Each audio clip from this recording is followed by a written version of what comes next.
멋장, 도련님, 나쯤의 소새끼.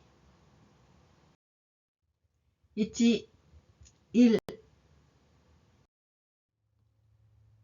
親譲りの無鉄砲で子供の時から損ばかりしている。小学校にいる自分、学校の2階から飛び降りて、1週間ほど腰を抜かしたことがある。なぜそんなむやみをしたと聞く人があるかもしれぬ。別段深い理由でもない。대물림된 무모함으로 어릴 때부터 손해만 보고 있다. 초등학교 다닐 때 학교 2층에서 뛰어내려 일주일 정도 허리를 삔 적이 있다. 왜 그런 무모한 짓을 했느냐고 묻는 사람이 있을지도 모른다. 별반 깊은 이유도 아니다. 新築の2階から首を出していたら、同級生の一人が冗談に、いくら威張ってもそこから飛び降りることはできまい。弱虫やい。と生やしたからである。신축한 2층에서 고개를 내밀고 있었더니 동급생 한 명이 농담으로 아무리 으스대도 거기서 뛰어내릴 수는 없겠지. 겁쟁이야. 하고 소리를 질렀기 때문이다. 小遣いにおぶさって帰ってきたとき、親父が大きな目をして、2回ぐらいから飛び降りて腰を抜かすやつがあるか、と言ったから、この次は抜かさずに飛んでみせます、と答えた。소사에게 업혀 돌아왔을 때 아버지가 큰 눈을 뜨고 2층쯤에서 뛰어내려 허리를 삐는 녀석이 어딨어? 라고 해서 이 다음에는 삐지 않고 뛰어보일게요. 하고 대답했다. 親類の者から西洋製のナイフをもらって、きれいな刃を火にかざして友達に見せていたら、一人が、光ることは光るが切れそうもない、と言った。친척에게 서양에서 만든 칼을 선물 받아 예쁜 칼날을 햇볕에 비추며 친구들에게 보여줬더니, 한 아이가 빛나긴 하지만 잘 잘리지 않을 것 같아, 라고 했다. 切れぬことがあるか。何でも切ってみせる。と受け合った。そんなら君の指を切ってみろ。と注文したから、なんだ、指ぐらいこの通りだ。と右の手の親指の甲をハスに切り込んだ。잘리지 않을 리가 있겠어? 뭐든 잘라 보이겠어. 하고 받아쳤다. 그렇다면 내 손가락을 잘라봐. 라고 주문해서 뭐야 손가락 좀 이런 거야. 라며 오른손 엄지손등을 비스듬히 깊이 베었다. 幸いナイフが小さいのと親指の骨が硬かったので、いまだに親指は手についている。しかし傷跡は死ぬまで消えぬ。다행히 칼이 작은 데다 엄지뼈가 단단해서 아직 엄지는 손에 붙어 있다. 그러나 상처 자국은 죽을 때까지 사라지지 않는다. 庭を東へ20本に行き尽くすと、南上がりにいささかばかりの菜園があって、真ん中に栗の木が1本立っている。これは命より大事な栗だ。実の熟する自分は起き抜けに瀬戸を出て、落ちたやつを拾ってきて学校で食う。마당을 동쪽으로 20걸음에 다가면 남쪽으로 올라간 곳에 약간의 텃밭이 있고 한복판에 밤나무가 한 그루 서 있다. 이것은 목숨보다 소중한 밤이다. 열매가 익을 때는 일어나자마자 뒷문을 나서 떨어진 놈을 주워와 학교에서 먹는다. 菜園の西側が山城屋という質屋の庭続きで、この質屋に勘太郎という13子のせがれがいた。勘太郎は無論弱虫である。弱虫のくせに四つ目垣を乗り越えて栗を盗みに来る。텃밭 서쪽이 야마시로야라는 전당포 마당으로 이어져 이 전당포에 간타로라는 10서너 살의 아들이 있었다. 칸타로우는 물론 겁쟁이다. 겁쟁이인 주제에 네모 칸살 울타리를 넘어 밤을 훔치러 온다. ある日の夕方、折戸の陰に隠れてとうとう勘太郎をつらまえてやった。その時勘太郎は逃げ道を失って一生懸命に飛びかかってきた。向こうは2つばかり年上である。弱虫だが力は強い。어느 날 저녁 접이문 뒤에 숨어서 마침내 칸타로우를 붙잡았다. 그때 칸타로우는 도망칠 길을 잃고 열심히 달려들었다. 그쪽은 2살쯤 연상이다. 겁쟁이지만 힘은 세다. 蜂の開いた頭をこっちの胸へ当ててぐいぐい押した拍子に勘太郎の頭が滑って俺の合わせの袖の中に入った。邪魔になって手が使えぬからむやみに手を振ったら袖の中にある勘太郎の頭が右左へぐらぐらなびいた。넓적한 머리를 이쪽 가슴에 대고 쿡쿡 누른 바람에 칸타로우 머리가 미끄러져 내 겹옷 소매자락 안으로 들어왔다. 방해되어 손을 쓸 수 없어서 마구 손을 흔들었더니 소매 안에 있는 칸타로우 머리가 좌우로 휘청휘청 흔들렸다. しまいに苦しがって袖の中から俺の二の腕へ食いついた。痛かったから勘太郎を垣根へ押し付けておいて足柄をかけて向こうへ倒してやった。山城屋の地面は菜園より6尺가다低い。끝내 괴로워하며 소매 속에서 내 윗팔을 물었다. 아파서 칸타로우를 울타리에 밀어붙여 놓고 다리 걸기를 해서 저쪽으로 쓰러뜨려 주었다. 야마시로야의 땅은 텃밭보다 6자쯤 낮다. 칸타로우와 요츠메 가키を半分崩して自分の両分へ真っ逆さまに落ちてぐーっといった。勘太郎が落ちるときに俺の合わせの片袖がもげて急に手が自由になった。その晩母が山城屋に詫びに行ったついでに合わせの片袖も取り返してきた。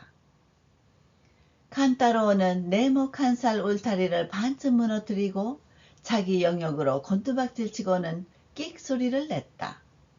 칸타로우가 떨어질 때 내 겹옷의 한쪽 소매가 떨어져 갑자기 손이 자유로워졌다. 그날 저녁 어머니가 야마시로야에 사죄하러 간 김에 겹옷의 한쪽 소매도 되찾아왔다. このほかいたずらはだいぶやった。大工の金子と魚屋の角を連れて模索の人参畑を荒らしたことがある。人参の芽が出揃わぬところへ藁が一面に敷いてあったから、その上で3人が半日相撲を取り続けに取ったら、人参がみんな踏みつぶされてしまった。이 밖에 장난은 꽤 많이 쳤다.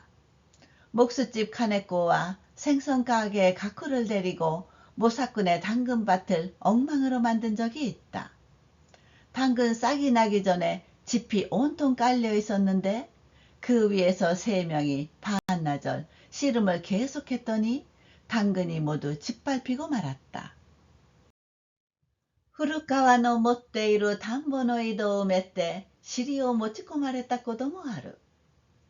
太い妄想の節を抜いて深く埋めた中から水が湧き出て、そこいらの稲に水がかかる仕掛けであった。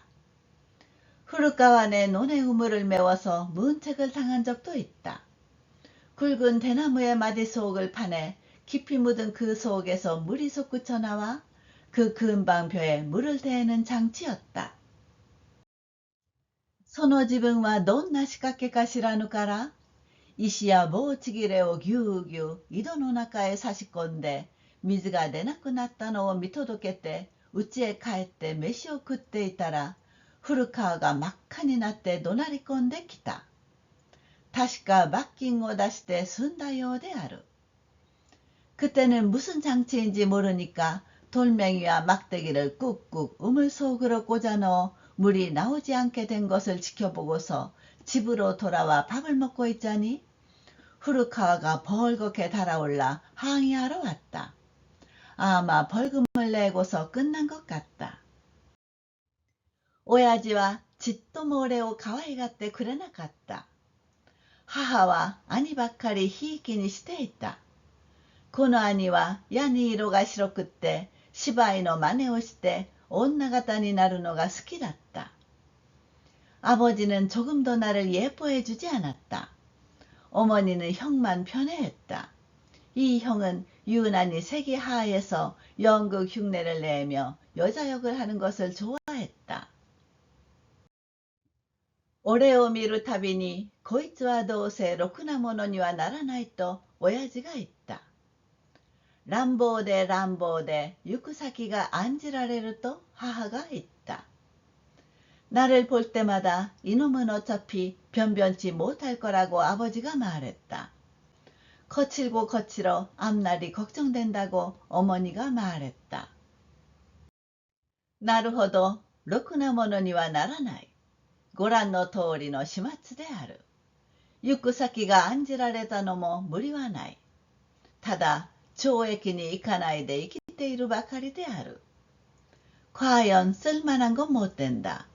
보시다시피 이런 꼴이다. 앞날이 걱정된 것도 무리는 아니다. 그저 징역살이 하지 않고 살고 있을 뿐이다. 하하가 묘기 되시는 2、3日前、台所で宙返りをして、へっついの角であばら骨を打って大いに痛かった。母が大層怒って、お前のようなものの顔は見たくない、と言うから親類へ泊まりに行っていた。어머니가 병으로 죽기 3일 전, 부엌에서 공중제비를 하다가 부뚜막 모서리에 갈비뼈를 박아 크게 아팠다. 어머니가 몹시 화가 나서 너 같은 거 꼴도 보기 싫어 라고 해서 친척 집에 자러 가 있었다. するととうとう死んだという知らせが来た。そう早く死ぬとは思わなかった。そんな大病ならもう少しおとなしくすればよかったと思って帰ってきた。그러자 마침내 죽었다는 소식이 왔다. 그렇게 빨리 죽을 줄은 몰랐다. 그런 큰 병이면 좀 더 얌전히 할 걸 그랬다고 생각하며 돌아왔다. そうしたら例の兄が俺を親不孝だ。俺のためにおっかさんが早く死んだんだと言った。悔しかったから兄の横面を張って大変叱られた。그랬더니 그 형이 나를 부려다. 나 때문에 엄마가 일찍 죽었다고 했다. 분해서 형의 따귀를 올려붙이고 몹시 혼났다. 하하가 신데까라와 오야지 또 아니 또 산인데暮らしていた。親父は何にもせぬ男で人の顔さえ見れば貴様はダメだダメだと口癖のように言っていた。何がダメなんだか今にわからない。妙な親父があったもんだ。어머니가 죽고 나서는 아버지와 형과 셋이서 살고 있었다. 아버지는 아무 일도 하지 않는 남자로 내 얼굴만 보면 내 놈은 안 된다 안 된다 하고 입버릇처럼 말하고 있었다. 뭐가 안 되는지 지금도 모르겠다. 묘한 아버지가 있었던 거다.兄は実業家になるとか言ってしきりに英語を勉強していた。元来女のような性分でずるいから仲が良くなかった。10日に一遍ぐらいの割で喧嘩をしていた。ある時将棋を指したら卑怯な待ち駒をして人が困ると嬉しそうに冷やかした。형은 사업가가 된다느니 하며 내내 영어를 공부하고 있었다. 원래 여자 같은 성품의 교활해서 사이가 좋지 않았다. 열흘에 한 번꼴로 싸우고 있었다. 어느 때 장기를 두었더니 비겁하게 길을 막는 수를 두고서 내가 곤란해하자 기쁜 듯이 놀렸다. 앞말이 하라가 닿다から手にあった飛車を眉間へ叩きつけてやった。眉間が割れて少々血が出た。兄が親父に言いつけた。親父が俺を感動すると言い出した。너무 화가 나서 손에 들고 있던 비차를 미간에 내던져 주었다. 미간이 갈라져서 약간 피가 났다. 형이 아버지에게 일렀다. 아버지가 나를 의절하겠다고 말했다. その時はもう仕方がないと観念して先方の言う通り感動されるつもりでいたら、10年来召し使っている清という下女が泣きながら親父に謝って、ようやく親父の怒りが解けた。그때는 이제 어쩔 수 없다고 각오해서 상대방이 말하는 대로 의절당할 작정으로 있었는데, 10년째 고용하고 있는 기호라는 하녀가 울면서 아버지에게 사죄하여 간신히 아버지의 노여움이 풀렸다. それにもかかわらずあまり親父を怖いとは思わなかった。かえってこの清という下女に気の毒であった。この下女は元由緒のあるものだったそうだが、画界の時に霊落してつい奉公までするようになったのだと聞いている。그런데도 불구하고 별로 아버지를 무서워하지는 않았다. 오히려 이 기호라는 하녀가 안쓰러웠다. 이 하녀는 원래 유서 깊은 집안의 사람이었다고 하는데 와해되면서 영락하여 그만 고용살이까지 하게 된 것으로 알고 있다. だからばあさんである。このばあさんがどういう因縁か、俺を非常に可愛がってくれた。不思議なものである。母も死ぬ3日前に愛想を尽かした。親父も年中持て余している。町内では乱暴者の悪太郎とつまはじきをする。この俺をむやみに珍重してくれた。그러니까 할머니다. 이 할머니가 무슨 연유인지 나를 무척 예뻐해 주었다. 신기한 일이다. 어머니도 죽기 3일 전에 정이 떨어졌다. 아버지도 항상 감당을 못해한다. 동네에서는 난폭한 악동이라고 배척당한다. 이런 나를 마구마구 아껴주었다. 俺は到底人に好かれるたちでないと諦めていたから、他人から木の端のように取り扱われるのは何とも思わない。かえってこの清のようにちやほやしてくれるのを不審に考えた。나는 도저히 남들이 좋아할 만한 성품이 아니라고 체념하고 있었으니까 남들이 나무토막처럼 취급하는 것은 아무렇지도 않다. 오히려 이 기호처럼 축혀올리는 것을 수상히 여겼다. 기호와 도끼도끼台所で人のいない時に、あなたはまっすぐで良いご気性だと褒めることが時々あった。しかし俺には清の言う意味がわからなかった。いい気性なら清以外のものももう少し良くしてくれるだろうと思った。기호는 가끔 부엌에서 사람이 없을 때 도련님은 곱고 좋은 성품이야 하고 칭찬하는 일이 종종 있었다. 그러나 나는 기호의 말뜻을 몰랐다. 좋은 성품이라면 기호 이외의 사람도 조금 더 잘 대해주리라고 생각했다. 기호가 곤나고도言うたびに、俺はお世辞は嫌いだと答えるのが常であった。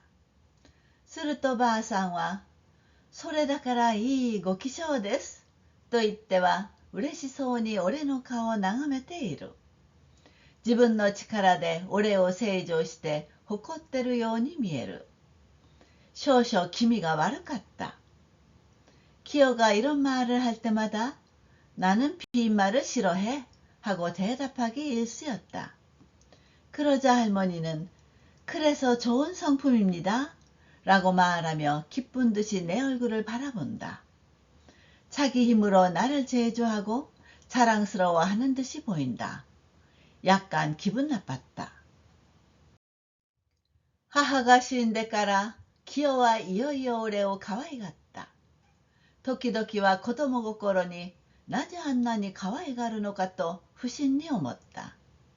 つまらない、よせばいいのにと思った。気の毒だと思った. 어머니가 죽고 나서 기호는 더욱더 나를 예뻐했다. 가끔은 어린 마음에 왜 저렇게 예뻐하는지 의아해했다.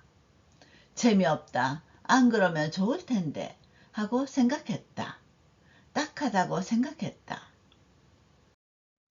それでもキヨは可愛がる。折々は自分の小遣いできんつばや勾配焼きを買ってくれる。寒い夜などは密かにそば粉を仕入れておいて、いつの間にか寝ている枕元へそば湯を持ってきてくれる。時には鍋焼きうどんさえ買ってくれた。그래도 기어는 예뻐한다. 가끔은 자기 용돈으로 파치든 과자나 전병을 사준다. 추운 밤이면 몰래 메밀가루를 구해놓고 어느새 누워있는 머리맡으로 메밀물을 가져다 준다. 때로는 냄비국수까지 사주었다. ただ食い物ばかりではない。靴旅ももらった。鉛筆ももらった。帳面ももらった。これはずっと後のことであるが、金を3円ばかり貸してくれたことさえある。何も貸せと言ったわけではない。向こうで部屋へ持ってきて、お小遣いがなくてお困りでしょ、お使いなさいと言ってくれたんだ。그저 먹을거리만이 아니다. 양말도 주었다. 연필도 주었다. 공책도 주었다. 이건 훨씬 나중 일이지만 돈을 3행 정도 빌려준 적까지 있다. 특별히 빌려달라고 한 게 아니다.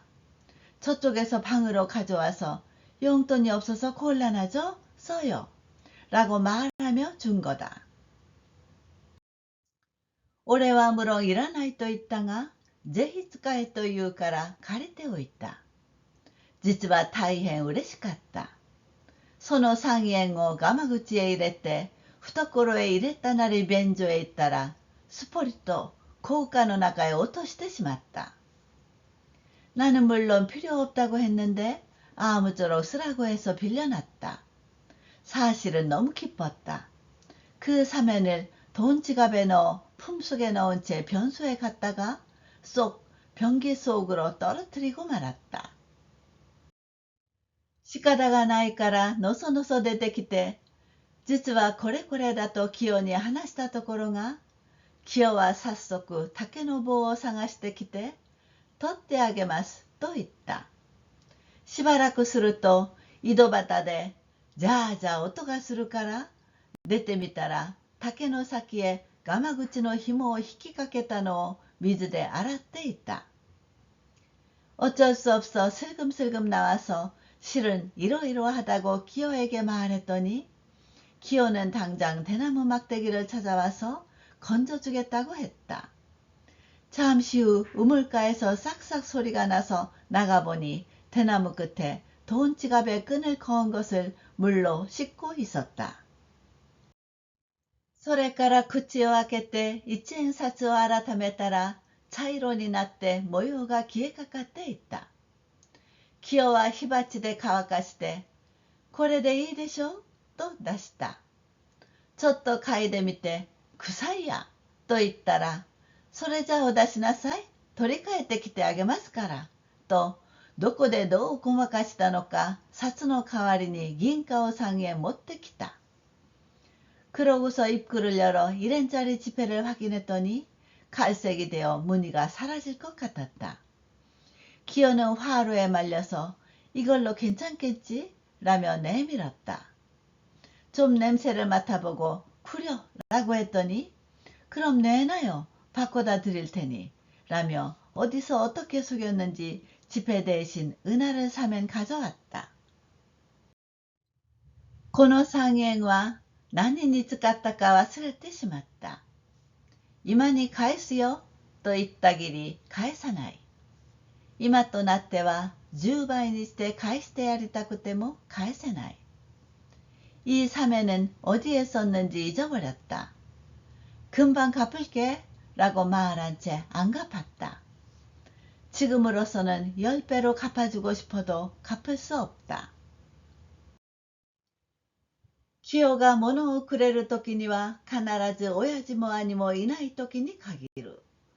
俺は何が嫌いだと言って人に隠れて自分だけ得をするほど嫌いなことはない。兄とは無論仲が良くないけれども、兄に隠して清から菓子や色鉛筆をもらいたくはない。기호가 뭔가를 줄 때는 반드시 아버지도 형도 없을 때로 한정된다. 나는 무엇이 싫은가 하면 남에게 숨어서 나만 이득을 보는 것만큼 싫어하는 것은 없다. 형과는 물론 사이가 안 좋았지만 형에게 숨기며 기호에게 과자나 색연필을 받고 싶지는 않다. 낮에俺一人にくれて兄さんにはやらないのかと清に聞くことがある。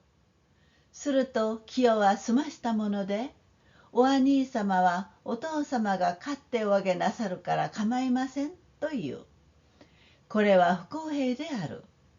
親父は頑固だけれども、そんなエコひいきはせぬ男だ。왜 나 혼자한테만 주고 형한테는 안 주냐고 기호에게 물어본 적이 있다. 그러자 기호는 아무렇지도 않게 형님은 아버님이 사드리니 괜찮아요 라고 말한다. 이것은 불공평하다. 아버지는 완고하지만 그런 편에는 안 하는 남자다. しかし、清の目から見るとそう見えるのだろう。まったく愛に溺れていたに違いない。元は身分のあるものでも教育のないばあさんだから仕方がない。그러나 기호의 눈으로 보면 그렇게 보이나 보다. 아주 사랑에 빠져 있던 게 틀림없다. 원래 신분이 있는 사람이라도 교육이 없는 할머니니까 어쩔 수 없다. 단니こればかりではない。ひいき目は恐ろしいものだ。清は俺をもって将来立身出世して立派なものになると思い込んでいた。そのくせ勉強をする兄は色ばかり白くってとても役には立たないと一人で決めてしまった。こんなばあさんにあってはかなわない。단지 이것만이 아니다. 호의적인 눈은 무서운 거다. 기호는 나를 장차 입신출세하여 훌륭한 사람이 되리라고 믿고 있었다. 그러면서 공부하는 형은 색만 하얗고 도무지 도움이 안 된다고 혼자 결정해버렸다. 이런 할머니를 만나서는 당해낼 수 없다. 自分の好きなものは必ず偉い人物になって嫌いな人はきっと落ちぶれるものと信じている。俺はその時から別段何になるという了見もなかった。しかし清がなるなるというものだからやっぱり何かになれるんだろうと思っていた。자기가 좋아하는 자는 반드시 훌륭한 인물이 되고 싫어하는 사람은 반드시 낙오한다고 믿는다. 나는 그때부터 별반 무엇이 되겠다는 생각도 없었다. 그러나 기호가 된다 하니 역시 무언가가 될 수 있겠다고 생각했다. 今から考えるとバカバカしい。ある時などは清にどんなものになるだろうと聞いてみたことがある。ところが清にも別段の考えもなかったようだ。ただ手車に乗って立派な玄関のある家をこしらえるに相違ないと言った。지금 생각하면 어이없다. 어떨 때는 기호에게 어떤 게 될까 하고 물어본 적이 있다. 그런데 기호도 별 생각이 없었던 모양이다. 그저 손수레를 타고 훌륭한 현관이 있는 집을 장만할 게 틀림없다고 했다. それから清は俺がうちでも持って独立したら一緒になる気でいた。どうか置いてくださいと何遍も繰り返して頼んだ。俺もなんだかうちが持てるような気がして、置いてやると返事だけはしておいた。그러고서 기어는 내가 집이라도 마련해 독립하면 같이 살 생각으로 있었다.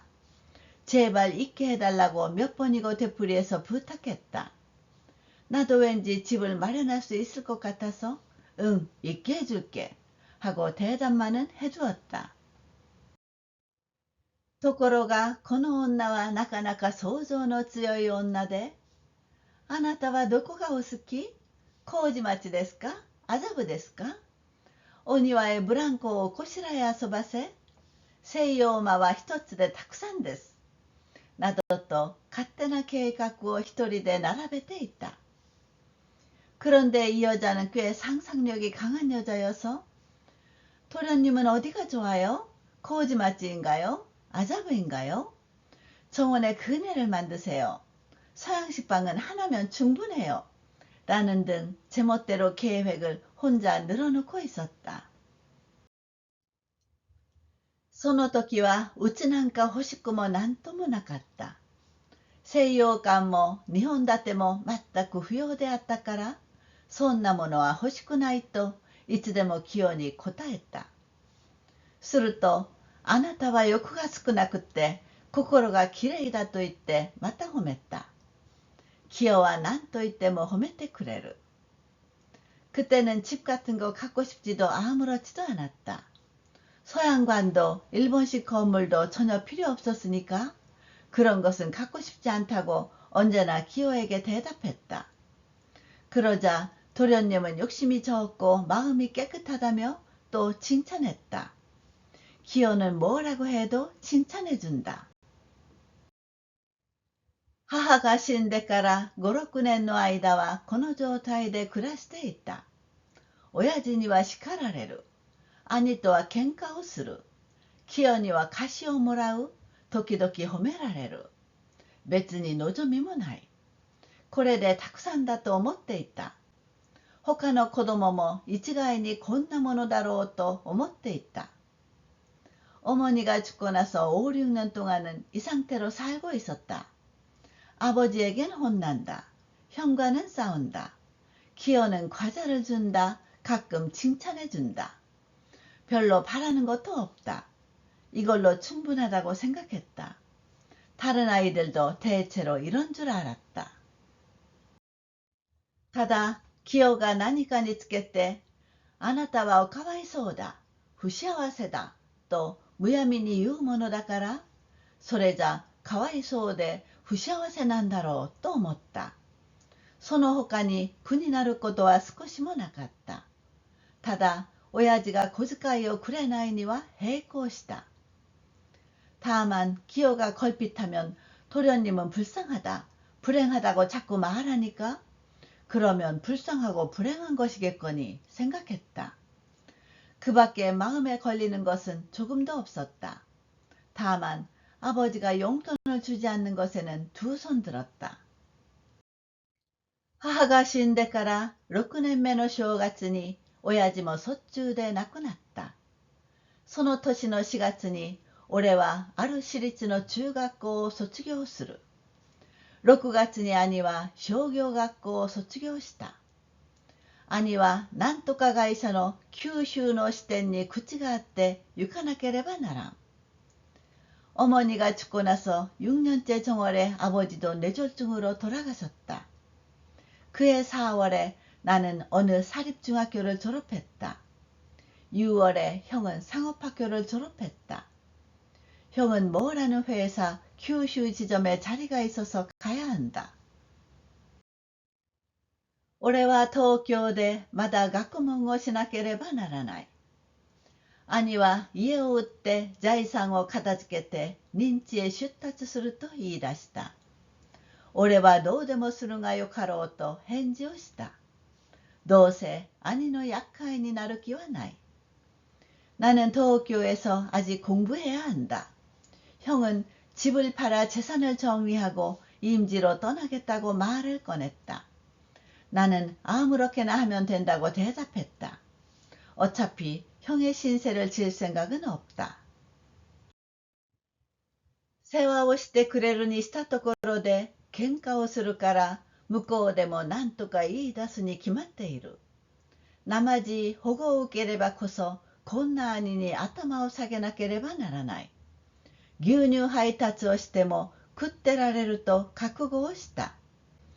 돌봐주기로 한들 싸우니까 저쪽에서도 뭐라고 말을 할 게 뻔하다.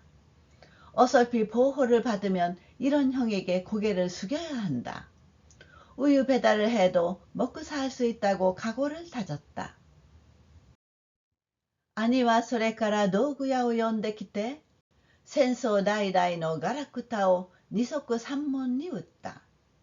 家屋敷はある糸の終戦である金満家に譲った。この方はだいぶ金になったようだが、詳しいことは一向知らぬ。형은 그러고서 고물상을 불러와 조상 대대로의 잡동사니를 헐값에 팔았다. 집과 대지는 어떤 사람의 주선으로 어느 재산가에게 양도했다. 이쪽은 꽤 돈이 된 모양인데 자세한 것은 전혀 모른다. 俺は1ヶ月以前からしばらく前途の方向のつくまで神田の小川町へ下宿していた。清は十何年行ったうちが人手に渡るのを大いに残念がったが、自分のものでないからしようがなかった。나는 한 달 전부터 잠시 앞날의 방향이 잡힐 때까지 간다의 오가와마치에서 하숙하고 있었다. 기호는 10여 년 동안 있던 집이 남의 손에 넘어가는 것을 크게 아쉬워했지만 자기 것이 아니니까 어쩔 수 없었다. あなたがもう少し年をとっていらっしゃれば、ここがご相続ができますもの、としきりに口説いていた。もう少し年をとって相続ができるものなら、今でも相続ができるはずだ。ばあさんは何にも知らないから、年さえ取れば兄の家がもらえると信じている。도련님이 좀 더 나이가 드셨다면 이곳을 상속할 수 있는데, 라며 자꾸만 하소연했다. 좀 더 나이가 들어 상속할 수 있는 거라면 지금이라도 상속이 가능할 것이다. 할머니는 아무것도 모르니까 나이만 먹으면 형의 집을 얻을 수 있다고 믿는다. 兄と俺はかように別れたが、困ったのは清の行く先である。兄は無論連れて行ける身分でなし。清も兄の尻にくっついて九州組んだりまで出かける気は毛頭なし。と言って、この時の俺は四畳半の安下宿にこもって、それすらもいざとなれば直ちに引き払わねばならぬ始末だ。형과 나는 이렇게 헤어졌지만 곤란한 건 기호가 갈 것이다. 형은 물론 데리고 갈 수 있는 신분이 아니고 기호도 형의 엉덩이에 매달려 먼 규슈까지 갈 생각은 추어도 없고, 그렇다고 이때에 나는 다담이 4장 반쯤 되는 싸구려 하숙집에 틀어박혀 그것마저도 여차하면 즉시 비워주지 않으면 안 되는 형편이다. どうすることもできん。清に聞いてみた。どこかへ奉公でもする気かねと言ったら、あなたがお家を持って奥様をおもらいになるまでは仕方がないから、おいの厄介になりましょう。とようやく決心した返事をした。어떻게도 할 수 없다. 기호에게 물어봤다. 어디 고용살이라도 할 생각이야? 라고 했더니, 도련님이 집을 마련해 부인을 얻기 전까지는 어쩔 수 없으니 조카 신세를 져야겠지요? 라고 그제야 결심한 대답을 했다. この甥は裁判所の書記で、まず今日には差し支えなく暮らしていたから、今までも清に来るなら来いと2、3度勧めたのだが、清はたとえ下女房を壊しても年来住み慣れたうちの方がいいと言って応じなかった。이 조카는 법원 서기로 우선 당장은 지장 없이 살고 있어서 지금까지도 기호에게 올 테면 오라고 두세 번 권했는데, 기호는 비록 하녀 고용살이를 해도 오래전부터 살던 집이 나았다며 응하지 않았다. しかし今の場合、知らぬ屋敷へ奉公替えをしていらぬ気兼ねをし直すより、老いの厄介になる方がましだと思ったのだろう。それにしても早く家を持ての、妻をもらえの、来て世話をするのという。親身の老いよりも他人の俺の方が好きなのだろう。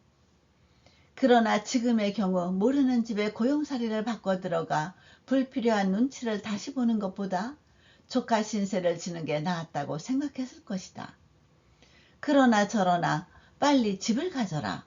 아내를 얻어라. 와서 돌봐주겠다느니 한다. 육친인 조카보다 남인 나를 더 좋아하는 것 같다. 규슈의 타츠 후츠카마에兄が下宿へ来て金を600円出してこれを資本にして商売をするなり学士にして勉強をするなりどうでも随意に使うがいい。その代わりあとは構わないと言った。규슈로 떠나기 이틀 전 형이 하숙집에 와서 돈을 600엔 내놓고 이것을 자본으로 삼아 장사를 하든 학자금으로 해서 공부를 하든 어떻든 마음대로 쓰면 된다. 그 대신 이후로는 상관하지 않겠다고 했다. 아니にしては感心なやり方だ。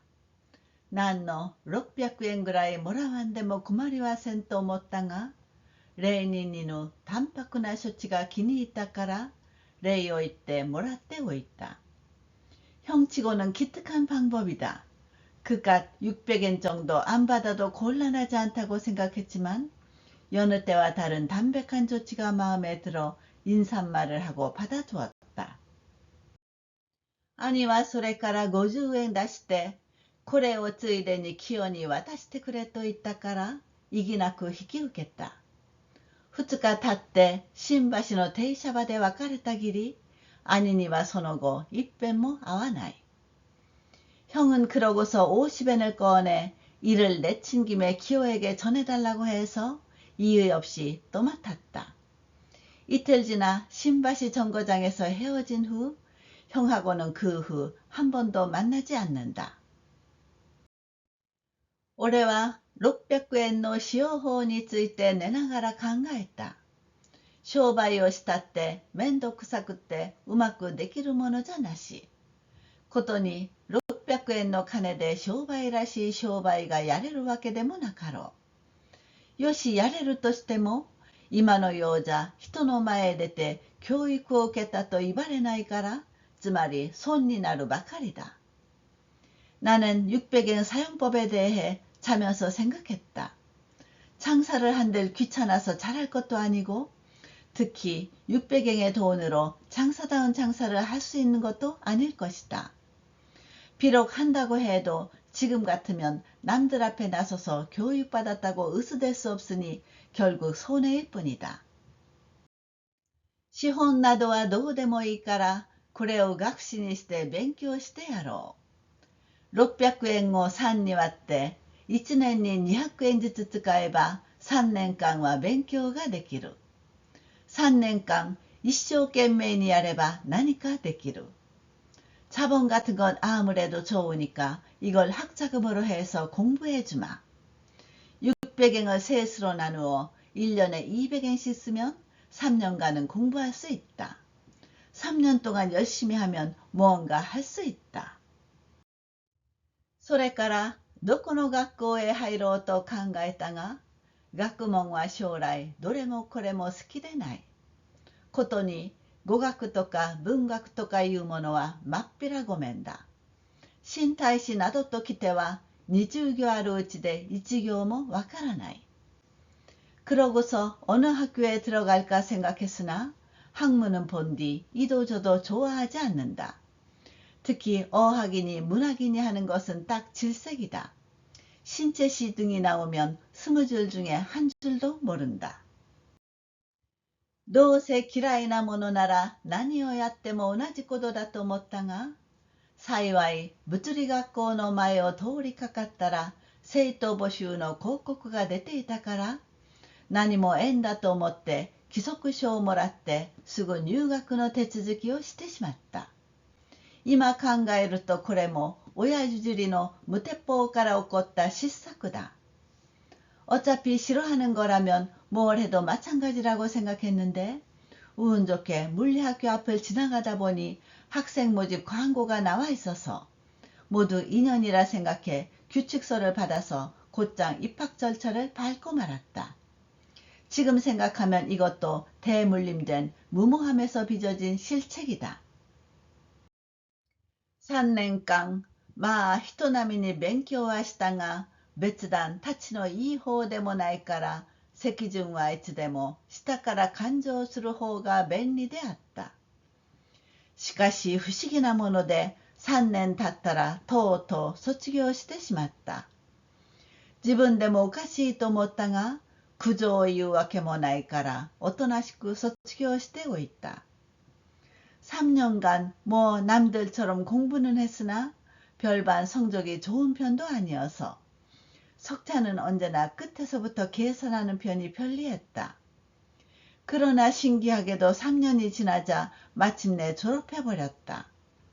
스스로도 이상하다고 생각했지만 불평할 이유도 없으니 얌전히 졸업해 두었다.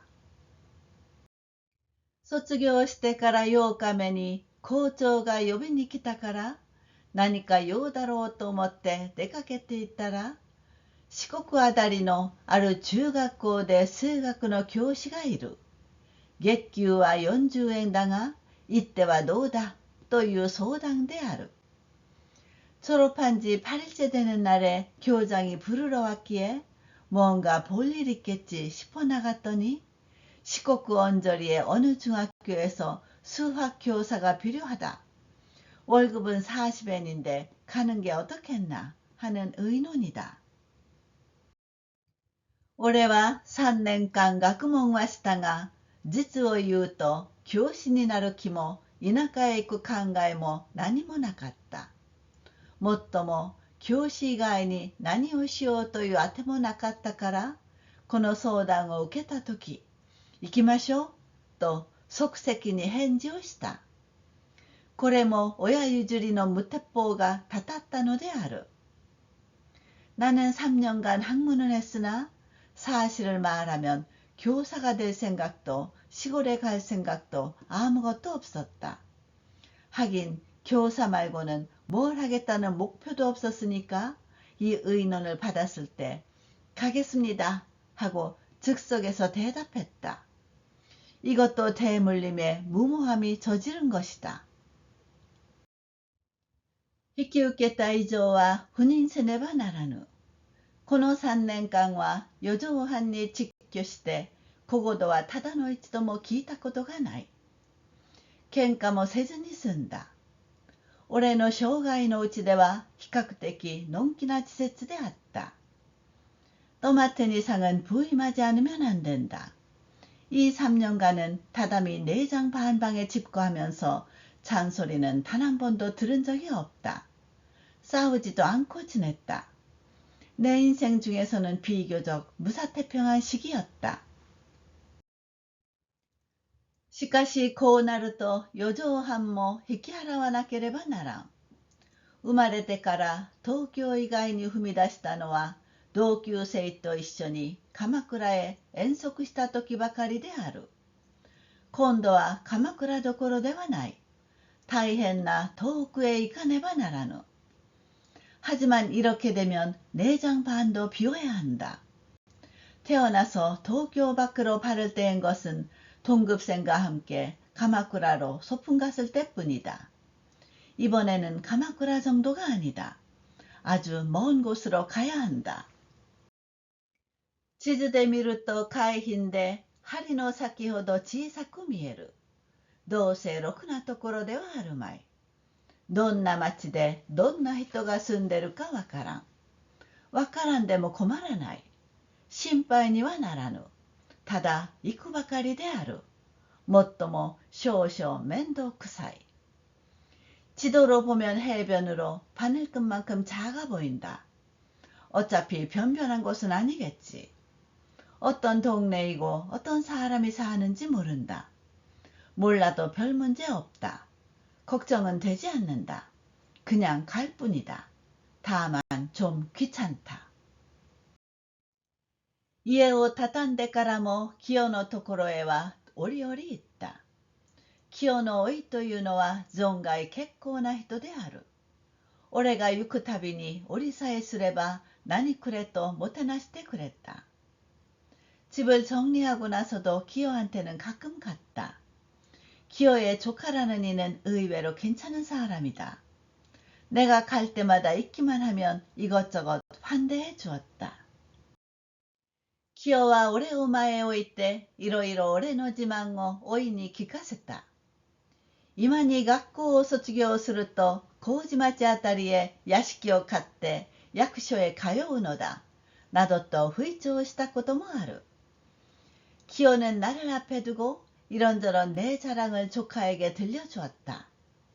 조만간 학교를 졸업하면 고지마치 언저리에 저택을 사서 관청에 다닐 거야. 라며 떠벌린 적도 있다. 一人で決めて一人で喋るからこっちは困って顔を赤くした。それも一度や二度ではない。折々俺が小さい時寝小便をしたことまで持ち出すには並行した。おいは何と思って清の自慢を聞いていたかわからぬ。혼자서 정하고 혼자서 짓거리니까 이쪽은 난처해져서 얼굴을 붉혔다. 그것도 한두 번이 아니다. 가끔 내가 어렸을 때 자다가 오줌 싼 일까지 꺼내서는 애를 먹었다. 조카는 어떤 생각으로 기어의 자랑을 듣고 있었는지 모르겠다. ただ清は昔風の女だから自分と俺の関係を封建時代の主従のように考えていた。自分の主人なら老いのためにも主人に相違ないと合点したものらしい。老いこそいい面の皮だ。그저 기어는 옛날식 여자니까 자기와 나의 관계를 봉건시대의 주종처럼 생각하고 있었다. 자기 주인이면 조카에게도 주인인 게 틀림없다고 단정한 듯 했다. 조카야말로 꼴이 우습다. いよいよ約束が決まってもう経つという3日前に清を訪ねたら北向きの山上に風邪をひいて寝ていた。俺の来たのを見て起き直るが早いか。坊ちゃん、いつうちをお持ちなさいますと聞いた。드디어 약속이 정해져서 이제 떠나야 한다는 사흘 전에 기호를 찾아갔더니 북향의 다다미 세장 방에 감기에 걸려 누워 있었다. 내가 온 것을 보고 일어나 바로 앉자마자 도련님 언제 집을 마련할 거예요? 하고 물었다. 卒業さえすれば金が自然とポケットの中に湧いてくると思っている。そんなに偉い人をつらまえてまだ坊ちゃんと呼ぶのはいよいよ馬鹿げている。저런만 하면 돈이 저절로 주머니 속에서 솟아난다고 생각한다. 그렇게 잘난 사람을 붙잡고 아직도 도련님이라고 부르는 것은 정말 바보 같다. 俺は単価に当分うちは持たない。田舎へ行くんだ。と言ったら非常に失望した様子でごま塩の瓶の乱れをしきりになでた。あまり気の毒だから行くことは行くがじき帰る。来年の夏休みにはきっと帰る。と慰めてやった。나는 간단히 당분간 집은 안 가질 거야. 시골에 갈 거야. 하고 말하니 몹시 실망한 모습으로 흰머리가 섞인 헝클어진 빗모를 연신 어루만졌다. 너무 안쓰러워서 가기는 가지만 곧 돌아와. 내년 여름방학에는 꼭 돌아와. 하고 위로해 주었다. それでも妙な顔をしているから何を土産に買ってきてやろう。何が欲しいと聞いてみたら、越後の笹飴が食べたいと言った。越後の笹飴なんて聞いたこともない。그래도 묘한 얼굴을 하고 있어서 뭘 선물로 사다 줄까? 뭐 갖고 싶어? 하고 물어보았더니 에치고 조리대 잎으로 싼 엿이 먹고 싶어 라고 했다. 에치고 조리대 잎으로 싼 엿이라고는 들어본 적도 없다. 第一、方角が違う。俺の行く田舎には笹飴はなさそうだ。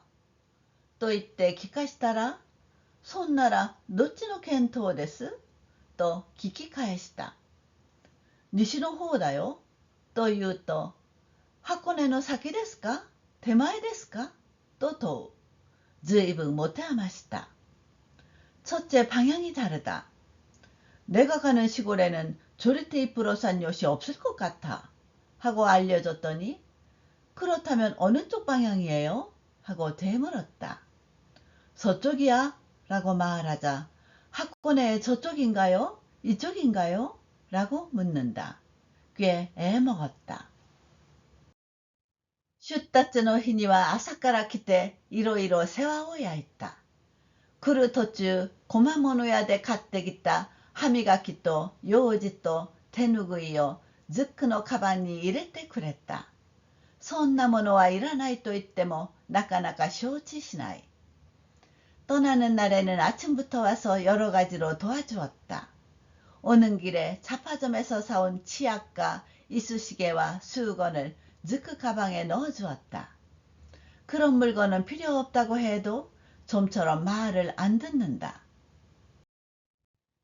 車を並べて停車場へ着いてプラットフォームの上へ出たとき、車へ乗り込んだ俺の顔をじっと見て、もうお別れになるかもしれません。ずいぶんごきげんよう。と小さな声で言った。目に涙がいっぱい溜まっている。俺は泣かなかった。인력거를 나란히 타고 정거장에 도착해 플랫폼 위로 나왔을 때 기차에 올라탄 내 얼굴을 물끄러미 쳐다보며 이젠 이별이 될지도 몰라요. 아무쪼록 잘 지내요. 하고 작은 소리로 말했다. 눈에 눈물이 가득 고여있다. 나는 울지 않았다.